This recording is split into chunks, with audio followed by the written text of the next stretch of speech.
नमस्कार, आप देख रहे हैं एनएमएफ न्यूज और मैं हूं आपके साथ शाफनी पटनायक। बिहार में चुनाव बेहद ही नजदीक है और ऐसे में बिहार में राजनीति और भी ज्यादा इंटरेस्टिंग होती जा रही है। महागठबंधन की बात की जाए तो कुछ दिन पहले महागठबंधन की तरफ से बड़ा ऐलान किया गया कि महागठबंधन अब तेजस्वी यादव के चेहरे पर ये चुनाव लड़ेगी और डिप्टी सीएम के नाम का भी ऐलान हुआ है।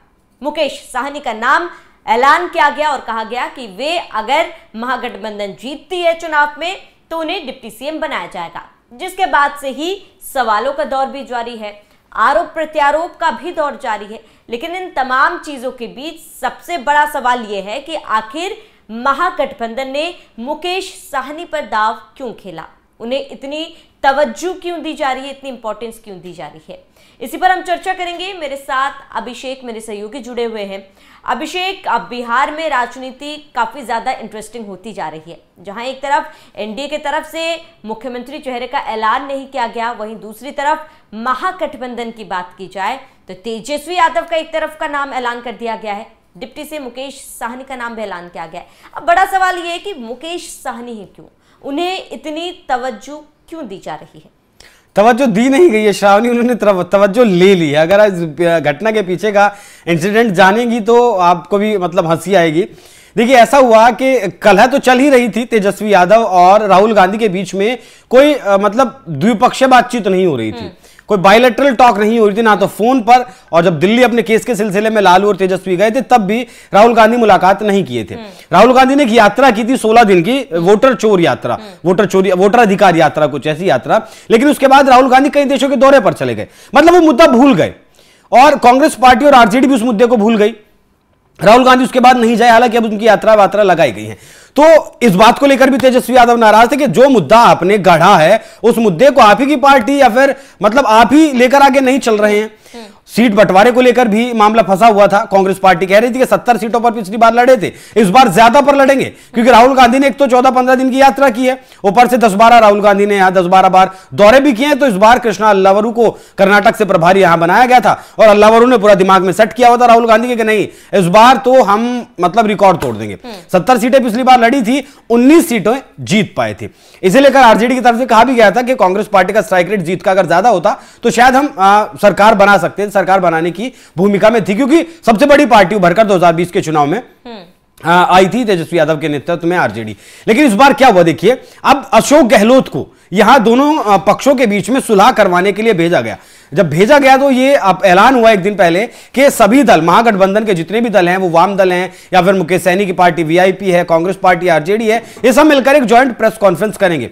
सम्राट होटल है पटना में, वहां सब रूम बुक था, आपका स्वीट बुक था, अशोक गहलोत के लिए भी, मुकेश सहनी के लिए भी वहां बुक था और जो वामदल के नेता हैं वो भी वहां मौजूद थे। सब एक ही जगह पर इकट्ठे थे और इनके बारे में ये कहा गया, मतलब एक होता है कि भाई कैसे कैसे प्रेस कॉन्फ्रेंस करनी है, उस सबको मिलकर बैठकर बात करेंगे। और सबसे पहले सब अशोक गहलोत का जो स्वीट है उसमें जाकर जाएंगे, सब वहां जाकर देखेंगे कि किसे पहले बोलना है, किसे बाद में बोलना है, क्या बोलना है, क्या एक ज्वाइंट स्टेटमेंट रखना है, कहीं कोई कुछ अलग ना बोल दे।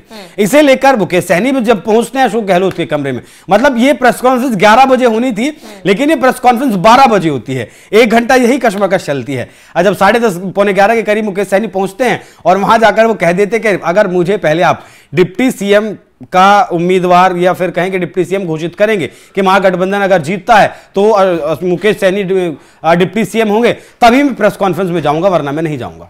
क्योंकि पिछली बार अगर बात करें तो वो एनडीए के साथ चुनाव लड़े थे, 4 विधायक उनके बने थे, 11 सीटों पर चुनाव लड़े थे, 4 विधायक उनके जीते थे, एक की शायद डेथ हो गई थी और 3 बीजेपी में शामिल हो गए थे, जिसके बाद से मुकेश सहनी बीजेपी से खफा चल रहे हैं।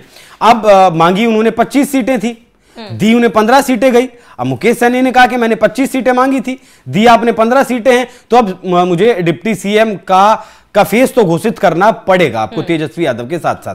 देखिए, तेजस्वी यादव को मुख्यमंत्री पद का फेस नहीं भी अगर डिक्लेयर करते तो भी सबको पता था कि इस गठबंधन में एक ही नेता है तेजस्वी यादव जो मुख्यमंत्री बनेंगे। लेकिन यहां अपना जो उल्लू था वो मुकेश सहनी ने यहां सीधा कर लिया। अब रही आपने बात की तवज्जो की बात, जिस मल्लाह समुदाय से मुकेश सहनी आते हैं उसकी आबादी महज 2% है और जिस ईबीसी की वो बात करते हैं, उनके आसपास की जातियों को, छोटी छोटी जातियों को अगर लगाएं, कोई आधा फीसदी, कोई 1%, कोई 1.5%, कुल मिलाकर सबका वोट अगर मुकेश सहनी ले ले, सबका वोट अगर ले लें तो 9% तक मुकेश सहनी इन जातियों का, ईबीसी का जो ईबीसी जातियां हैं वो पहुंचती हैं। लेकिन बड़ा सवाल यह है कि क्या ईबीसी जातियां, मुकेश सहनी को लगता है कि सारा वोट नीतीश कुमार को छोड़कर मुकेश सहनी के पास चला जाएगा? नहीं, मतलब कभी भी नहीं। फिलहाल 15 सीटों पर चुनाव लड़ रहे हैं, जीतते कितनी सीटें हैं वो अपने आप में एक बड़ा सवाल रहेगा, क्योंकि पिछले 15 दिनों की अगर बात करें, 15-16 दिनों की अगर बात करें, तो ना तो ढंग से आरजेडी टिकट बंटवारा कर पाई है। 10 सीटों पर देखिए, 12 सीटों पर इन लोगों ने अब फ्रेंडली फाइट होने का दावा किया कि जिस सीट पर आरजेडी का भी उम्मीदवार था, कांग्रेस पार्टी का भी उम्मीदवार था, किसी सीट पर कांग्रेस पार्टी का उम्मीदवार था तो मुकेश सहनी का भी उम्मीदवार था, किसी सीट पर वामदलों का भी था। तो आरजेडी यहां बिल्कुल भी मतलब बैकफुट पर जाने के लिए तैयार नहीं है। पिछली बार आरजेडी ने 144 सीटें लड़ी थी, इस बार आरजेडी 143 सीटें लड़ रही हैं, सिर्फ 1 सीट कम। कांग्रेस पार्टी ने पिछली बार 70 सीटें लड़ी थी, इस बार कांग्रेस पार्टी 61 सीटें लड़ रही हैं। सबसे ज्यादा नुकसान किसे हुआ? कांग्रेस पार्टी को। और जिन 12 सीटों पर फ्रेंडली फाइट की बात कही जा रही थी, उनमें से आरजेडी ने अपने उम्मीदवार वापस नहीं लिए हैं। 1 सीट पर कांग्रेस पार्टी बैकफुट पर गई है और 1 सीट पर मुकेश सहनी गए हैं आपका बैकफुट पर। मतलब 15 सीटें मिली थी और 1 सीट से उम्मीदवार आपका वापस ले लिया और 1 सीट से एक उम्मीदवार का नामांकन शायद रद्द हो गया। तो कुल मिलाकर फिलहाल 13 सीटों पर मुकेश सहनी लड़ेंगे। 2% उनकी जाति है, मल्लाह समुदाय से, सन ऑफ मल्लाह शायद ये अपने आप को कहते हैं। 2% उनकी आबादी है उस जाति की। अब कितनी सीट जीत पाते हैं वो बड़ा सवल रहेगा। ये जो ऐलान किया गया है, अगर हम लोग ईबीसी की बात करें तो बिहार में करीब 37% ईबीसी जाति के लोग हैं और वहीं अगर मुस्लिम समुदाय की बात की जाए तो करीब 18% मुस्लिम समुदाय है, मुस्लिम वोटर्स है वहां पे। अब अगर डिप्टी सीएम फेस का ऐलान इनके तरफ से किया गया है कि अगर ये चुनाव जीतते हैं तो मुकेश सहनी होंगे, तो क्या इसका असर बाकी जो 18% के वोटर्स है उस पर नहीं देखा जाएगा? उनमें नाराजगी नहीं देखी जाएगी?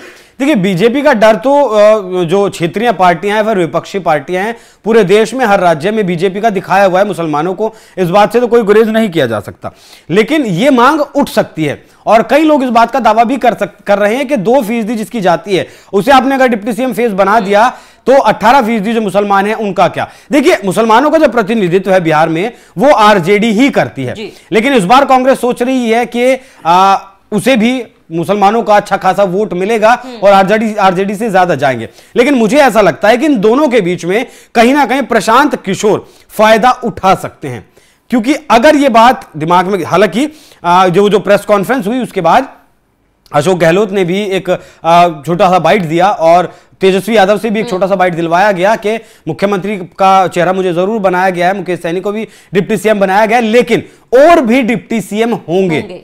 मतलब कहीं ना कहीं वो जो विंडो थी वो खुली रखी गई है कि कल अगर कोई बात ऐसी आती है, मतलब पोस्ट इलेक्शन आती है या फिर इलेक्शन से पहले कोई ऐसी बात आती है, तो ये कह दिया जाएगा कि हाँ, हमने कहा है कि और भी डिप्टी सीएम हो सकते हैं, और भी डिप्टी सीएम होंगे। देखिए, इसमें प्रशांत किशोर की मैं बात कर रहा था। यहां प्रशांत किशोर ने इस दोनों गठबंधनों में, एनडीए की बात कर लीजिए या फिर महागठबंधन, एनडीए की तो खैर बात छोड़ ही दीजिए, महागठबंधन की बात कर लीजिए। महागठबंधन में कांग्रेस की, आरजेडी की, मुकेश सहनी की या फिर वाम दलों की अगर बात करें, और दूसरी तरफ बात करें प्रशांत किशोर की, तो प्रशांत किशोर ने सबसे ज्यादा मुस्लिम उम्मीदवारों को टिकट दिया है। इतना टिकट आरजेडी ने भी नहीं दिया है जितने टिकट आपका प्रशांत किशोर ने दिया है। दूसरी तरफ ये अगर वोटर छिटकता है, अगर दिमाग में बिल्कुल घर कर गया कि हम 18% हैं और हमें कोई प्रतिनिधित्व नहीं मिल रहा है, और वो एकमुश्त वोट अगर चला गया आपका प्रशांत किशोर के पास, तो फिर कांग्रेस पार्टी और इसके लिए आरजेडी के लिए बहुत गंभीर समस्या हो सकती है। फिलहाल दो धारी तलवार पर ये महागठबंधन बैठा है। अगर खुलकर वोट मिल गया तो अच्छी खासी सीटें आ सकती है, लेकिन अगर ये उल्टा इनका पासा पैतरा पड़ गया, फिर प्रशांत किशोर को यहां कहीं ना कहीं बहुत ज्यादा फायदा हो जाएगा और इन दोनों के बीच में इस मुसलमान किसकी तरफ जाएगा, प्रशांत किशोर की तरफ, कांग्रेस की तरफ, आरजेडी की तरफ, एनडीए क्लियर एंड कट निकल कर चली जाएगी। और इसके साथ ही अभिषेक, क्योंकि देखिए मुकेश सहनी ने छीनी, जो आपने कहा आप ये पद कहीं ना कहीं इसलिए भी क्योंकि आरजेडी इस बात से भी डरती है कि एनडीए से मुकेश सहनी आए थे और अगर उन्हें उनकी मन मर्जी से चीजें नहीं दी गई तो शायद वो बाद में एनडीए की तरफ वापस भी लौट जा सकते हैं, अगर आरजेडी का नुकसान होगा, क्योंकि वो एनडीए के साथ भी रह चुके हैं, नीतीश कुमार के साथ भी रह चुके हैं, बीजेपी के साथ भी रह चुके हैं, तो टर्म्स एक हैं। और जब सीट बंटवारा चल रहा था 2 दिन तक दिल्ली में रहे, खबरें ऐसे भी निकल कर आई कि बीजेपी नेताओं से मुलाकात करने की मुकेश सहनी कोशिश कर रहे थे, लेकिन एनडीए के पास कहीं मतलब गुंजाइश नहीं थी। चिराग पासवान को 29 सीटें मांग रहे थे, उन्हें देनी थी, आपका जीतन राम मांझी को देनी थी, उपेंद्र कुशवाहा को देनी थी, अपना बीजेपी को खुद भी सीटें रखनी थी और जेडीयू को भी मनाना था, क्योंकि जेडीयू का यह दावा था कि बड़े भाई के भूमिका के तौर पर जेडीयू ही रहे वहां, भले सांकेतिक तौर पर एक सीट ज्यादा जेडीयू को दी जाए, लेकिन एक सीट ज्यादा दी जाए, जो कि नहीं दी गई। 101 सीटों पर दोनों चुनाव लड़ रही है बीजेपी और जेडीयू। तो वहां बड़ा क्लोज था, सीटें नहीं थी जहां मतलब गैप नहीं था कि मुकेश सहनी को वहां पर फिट किया जा सके। लेकिन पोस्ट इलेक्शन अगर जरूरत पड़ती है तो फिर मुकेश सहनी ना चले जाएं, इसके लिए भी हो सकता है कि ये डिप्टी सीएम के लिए उनके नाम का ऐलान किया गया हो।